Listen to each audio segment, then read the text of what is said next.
हाँ जी साथियों, नमस्कार। कैसे हैं आप सभी लोग? एक बार फिर से आप सभी का वेलकम है। और जैसा कि आप देख रहे हैं कि बिहार को नए मुख्यमंत्री मिल चुके हैं और लगभग लगभग कन्फर्मेशन ही है सम्राट चौधरी जी के नाम पर। तो आपको क्या लगता है कि टीआरई 4 पर इसका कुछ असर पड़ेगा या नहीं पड़ेगा, या फिर वैकेंसी स्मूथली आ जाएगी? अगर मेरा अपना पर्सनल व्यू उस पे मैं रखूं तो ये है कि असर पड़ेगा, डेफिनेटली पड़ेगा। क्योंकि आप इनका ट्रैक रिकॉर्ड भी देख सकते हो। नीतीश कुमार जी का जाना, वैसे नीतीश कुमार जी थे तो वो भी वैकेंसी को निकाल करके जा सकते थे अगर उनको इतनी चिंता होती तो।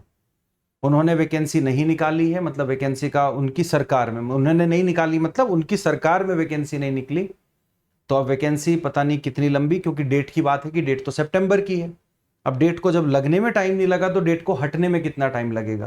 क्योंकि 2024 में भी डेट लग चुकी थी, अब 2026 में भी डेट लग गई, 2025 में भी बहुत सारी डेट आई पेपरों में, जो शिक्षा मंत्री जी लगातार बयान देते थे।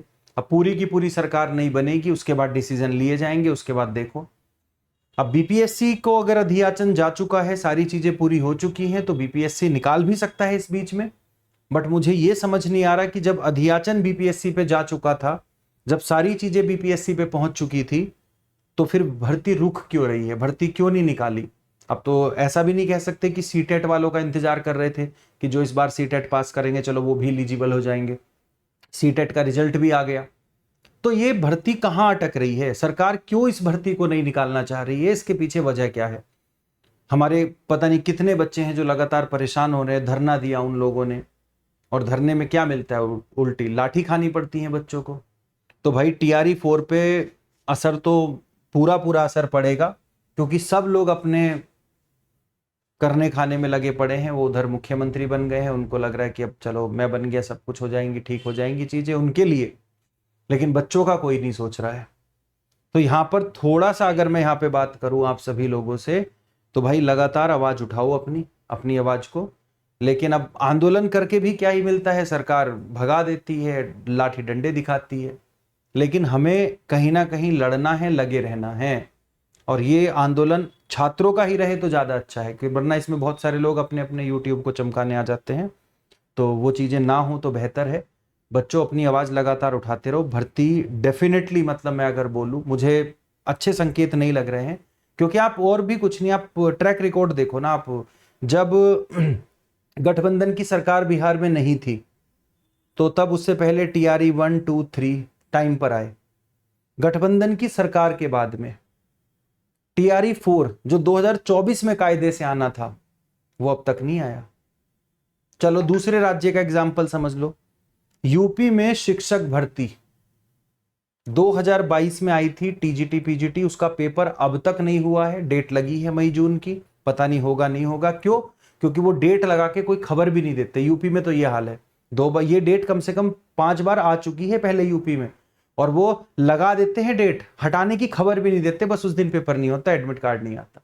तो अभी मई जून में टीजीटी पीजीटी लगा है, ठीक है। असिस्टेंट प्रोफेसर का एक एग्जाम हुआ था यूपी में, वो कैंसिल हो गया, वो दोबारा होगा।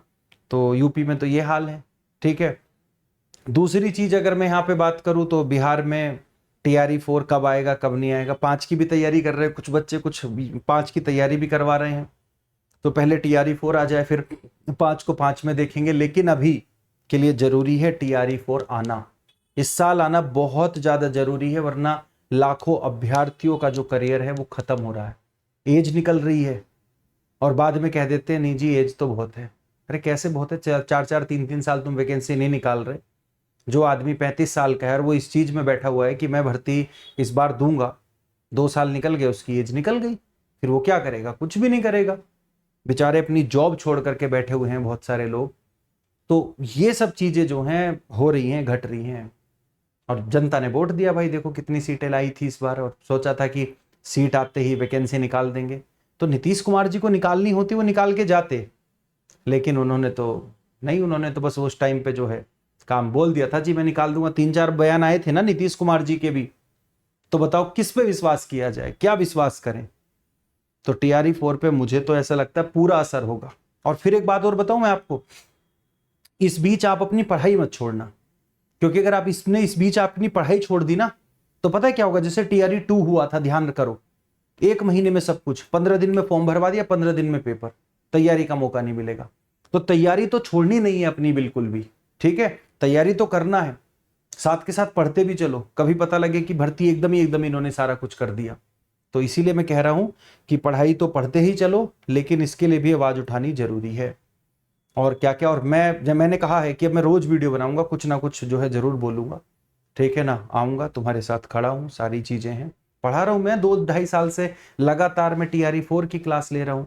और एक आश्वासन आप सबको देता हूं जी, अब आएगी भर्ती, अब आएगी। बच्चों का हम पे विश्वास होता है कि कब आएगी, बच्चे पूछते हैं सर कब आएगी, अब मैं कह देता हूं नहीं पता भाई, नहीं पता कब आएगी, बिल्कुल नहीं पता, कोई जानकारी नहीं है कि अब आएगी अब आएगी अब आएगी, कुछ जानकारी नहीं है।